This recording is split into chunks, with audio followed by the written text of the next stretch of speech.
I'm Jeff from the Nurture Nature Center.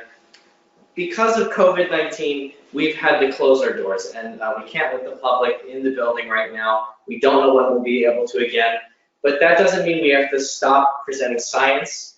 What I'm going to be doing for the next couple of weeks or maybe months is every Thursday sharing a video with a demonstration that you can do at home, an activity that you can do with your kids. And today, we're going to be making red cabbage indicator fluid. I heard about this from my high school teachers. They told me that every year they would get together just before the school season started. They would have a little barbecue and they would make some red cabbage indicator solution that the entire chemistry department would use and share for the rest of the school year. And it's actually very easy to make. All you need is red cabbage. Red cabbage has anthocyanin in it. This is a molecule that in a neutral solution appears red, or maybe more of a purple. But if you put anthocyanin in acidic solution, it actually changes color. And if you put it in a more basic solution, it changes color again. We'll see the colors later. So to make your indicator solution, all you need to do is shred your red cabbage. I've done this by hand. I have particles that are about the size of my fingernails, maybe a little smaller. So once you've shredded your cabbage, you're going to want to add it to a pot, like this one.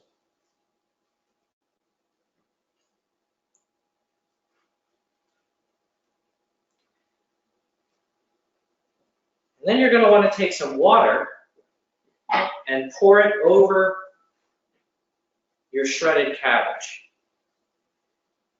You need just enough water to cover the cabbage.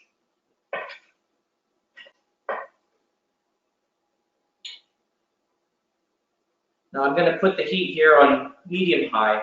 We want this to begin to boil, and then I'll turn the heat down so it just simmers. And we're going to let it simmer for about half an hour, maybe 45 minutes. You might want to do this in a ventilated room.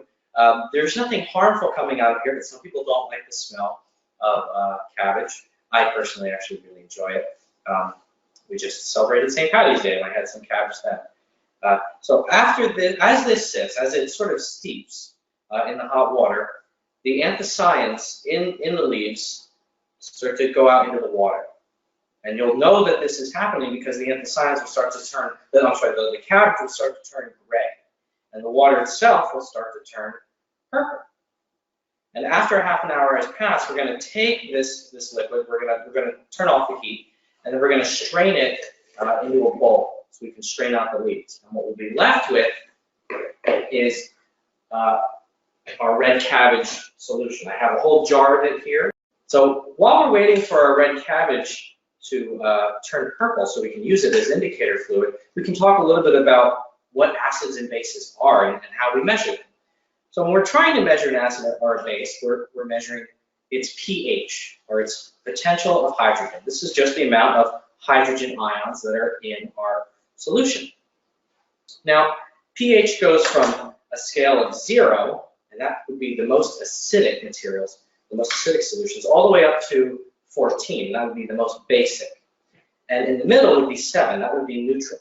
And that's what our purple cabbage is going to look like. When it's neutral, it's purple. If it's more acidic, it becomes red. If it's more basic, it turns more yellow. The anthocyanin is purple because of its molecular structure, the actual shapes that the atoms take when they stick to each other to form the anthocyanin molecule. Now, when we add the anthocyanin to something that's acidic, some of those hydrogen ions actually leave the anthocyanin, and that changes its molecular structure, and that changes its color. And on the other hand, if we add a base to our anthocyanin, well, then some of those hydrogen ions actually attach to the anthocyanin, and that changes its shape in a different way, and that changes its color. So we have some of our indicator fluid that I pre-prepared, and I poured it into 3 different cups. So in the middle, we have our neutral solution. This will be sort of a control. We're not going to add anything to this, so we can compare this middle cup to what will happen to the color in the other 2 cups. So what we're going to do is we're going to add some acid to this cup. Where am I going to get acid? Well, if you have at home a bottle of vinegar, this is fairly acidic. If we just pour some into our cup, we will notice a color change. So it's starting off purple.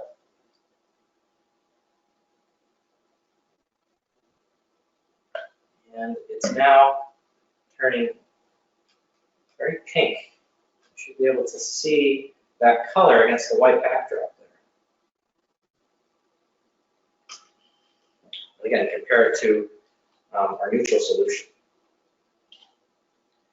Now to this cup, we're going to need something that's basic. And for that, we're going to use bleach. Now, bleach can be quite harmful. So you're going to want an adult to help you with this. But if we pour some bleach into our indicator fluid, we should see a different kind of color change. Ooh, look at that.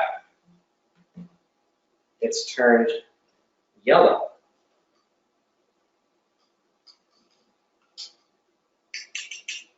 So there you have it. We have our neutral solution, which we didn't add any liquid to. This is just our red cabbage indicator fluid in regular water, which should be neutral. We have our highly acidic solution, where the indicator fluid has turned red. And we have our basic solution, where the indicator fluid has turned yellow. You can do this at home. You can test different fluids, again, with a parent's assistance. You can test different things that you might find in your kitchen and see whether they're acids or bases. So thank you for joining us with this project today. Catch you next Thursday.